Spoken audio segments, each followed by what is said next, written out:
کہانیاں، پرانے بابے، پرانے فرقے، پرانے بزرگ، ختم۔ ہماری فیملی حنفی مکتب فکر سے تعلق رکھتی ہے جہاں عورتوں کو قبرستان جانے کی اجازت نہیں دی جاتی، جبکہ آپ کے نزدیک عورتیں بھی عبرت کے لیے قبرستان جا سکتی ہیں، اس کی دلیل کیا ہے؟ اچھا، اس میں آپ کو پریکٹیکل بات بتا دوں کہ ہمارے بھی ہمیشہ سے حنفی رہے ہیں، لیکن ہمیشہ عورتیں جاتی رہی ہیں۔ انفی بھی کوئی کتے نہیں نہ پائی میرے، انفی بھی تو بے شمار یا پھر یہ لوگ ایسے ہیں کہ جو باقاعدہ کسی علماء کے ذریعے اثر ہیں۔ ہاں جی، آپ کی فیملی حنفی بریلوی تھی، حنفی دیوبندی تھی؟ مطلب ہے تو بریلوی ٹائپ۔ ہاں تو بریلوی، تو حمزہ بریلوی صاحب تو مزارات پہ جانے کے مخالف ہیں، انہوں نے کتاب لکھی ہے باقاعدہ مزارات کی پہ، اور میں اکثر اہل حدیثوں کو چھیڑتا ہوں کہ آپ کی اور بریلویوں کی ایک بات کامن ہے کہ عورتیں نہیں قبروں پہ جا سکتی۔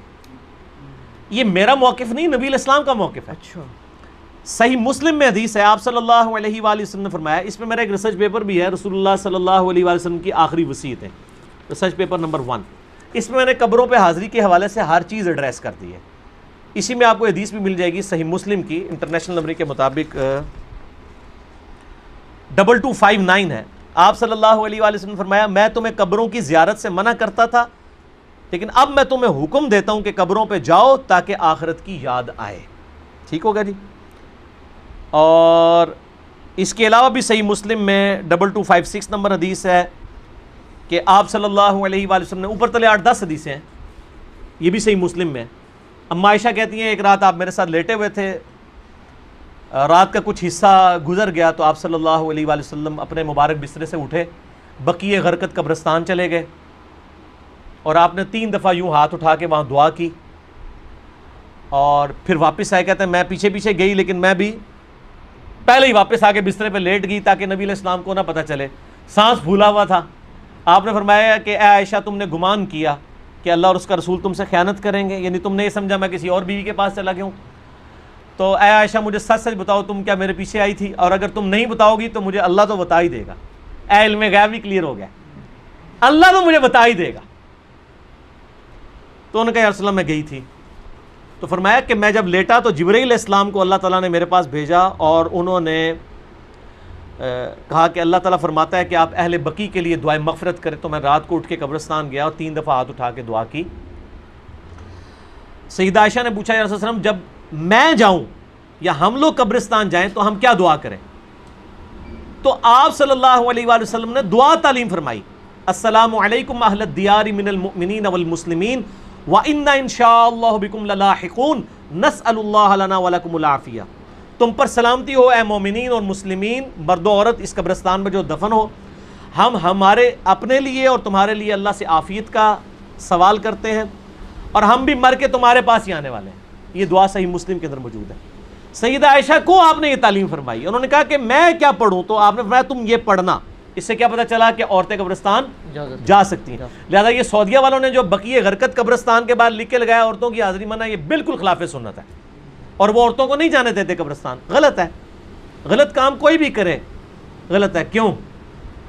نہ میں وہابی نہ میں بابی، میں ہوں مسلم علمی کتابی، نہ یہ بابوں کی بات ہوگی نہ وہابی سو کارڈ بات ہوگی، یہ علمی کتابی بات ہوگی۔ اور اما عائشہ رضی اللہ تعالی عنہا باقاعدہ اپنے بھائی کی قبر پہ گئیں، جامعہ ترمذی میں صحیح سند کے ساتھ ہے، عبد الرحمن بن ابی بکر ان کی قبر پہ گئیں، وہاں پہ جا کے اشعار بھی پڑھے، اور امام ترمذی ایک حدیث لے کے آئے کہ نبی علیہ السلام نے لعنت فرمائی ہے ان عورتوں پر جو زوار القبور کرتی ہیں، کثرت سے قبرستان جاتی ہیں۔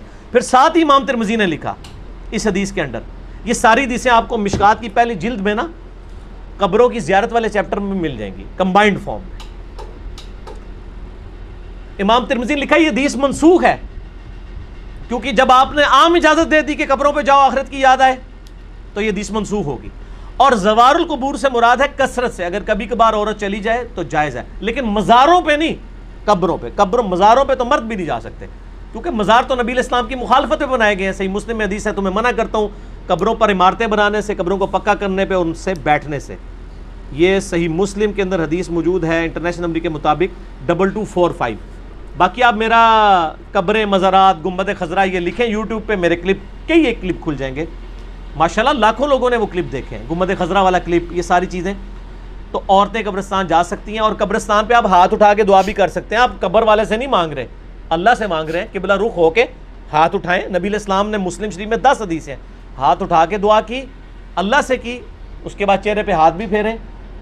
المستدرک للحاکم میں صحیح سند کے ساتھ ہے, تمہارا رب حیا فرماتا ہے اس شخص سے جو ہاتھ اٹھا کے دعا کرے کہ اسے محروم لٹائے. یہ ابو داؤد میں بھی ہے, وہ روایت کمزور ہے. مستدرک کی روایت صحیح ہے کہ, اور نماز کے بعد بھی آپ اپنی انڈیویجول دعا ہاتھ اٹھا کے کریں, یہ افضل ہے. اس کے بعد چہرے پہ ہاتھ پھیرنا بھی نہ صرف سنت ہے بلکہ اجماع امت ہے. یہ تو سعودیہ کے چند مولویوں نے یہ کام شروع کیے ہیں, اور وہ کہتے ہیں کہ جناب چہرے پہ ہاتھ پھیرنا ثابت نہیں ہے. ابو داؤد میں ضعیف روایت ہے کہ نبی الاسلام پھیرتے تھے, لیکن امام بخاری کی کتاب ہے الادب المفرد, اس میں انٹرنیشنل نمبر کے مطابق 609 نمبر اثر ہے کہ عبداللہ ابن زبیر اور عبداللہ بن عمر رضی اللہ تعالی عنہما یہ دونوں دعا کے بعد اپنے چہرے پر ہاتھ پھیرا کرتے تھے. اور عملی تواتر ہے, پوری امت پھیرتی ہے. یہ تو حدیث سے بڑی دلیل ہے. جب ساری امت یہ کام کر رہی ہوگی تو حدیث سے تو دلیل کی ضرورت ہی نہیں ہے, کوئی اختلاف نہیں ہے. یہ سعودیہ والوں نے خام خواہ ایک اختلاف کھڑا کر دیا ہے.